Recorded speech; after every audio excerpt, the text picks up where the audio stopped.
एक बहुत बड़ा विशाल पेड़ था। उस पर 20 हंस रहते थे। उनमें एक बहुत सियाना हंस था, बुद्धिमान और बहुत दूरदर्शी।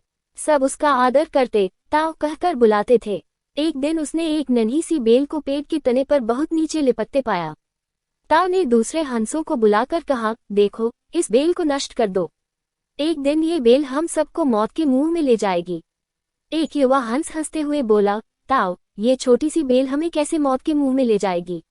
सियाने हंस ने समझाया, आज ये तुम्हें छोटी सी लग रही है। धीरे धीरे ये पेड़ के सारे तने को लपेटा मारकर ऊपर तक आएगी। फिर बेल का तना मोटा होने लगेगा और पेड़ से चिपक जाएगा। तब नीचे से ऊपर तक पेड़ पर चने के लिए सीधी बन जाएगी। कोई भी शिकारी सीधी के सहारे चका हम तक पहुंच जाएगा और हम मारे जाएंगे।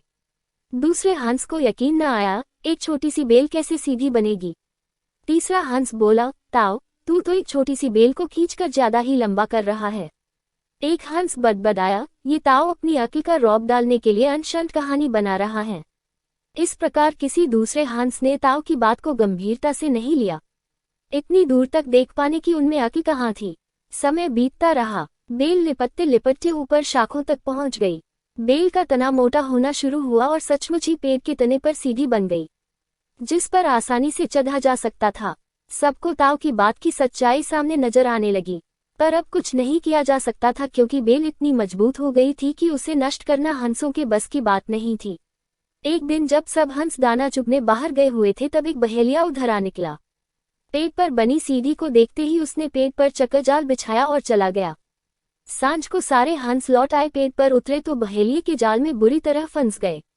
जब वे जाल में फंस गए और फफडाने लगे, तब उन्हें ताव की बुद्धिमानी और दूरदर्शिता का पता लगा। सब ताव की बात न मानने के लिए लज्जित थे और अपने आप को कोस रहे थे। ताव सबसे रुष्ट था और चुप बैठा था। एक हंस ने हिम्मत करके कहा, ताव, हम मूर्ख हैं, लेकिन अब हमसे मुंह मत फेरो। दूसरा हंस बोला, इस संकट से निकालने की तरकीब तू ही हमें बता सकता है। आगे हम तेरी कोई बात नहीं टालेंगे। सभी हंसों ने हामी भरी। तब ताव ने उन्हें बताया, मेरी बात ध्यान से सुनो।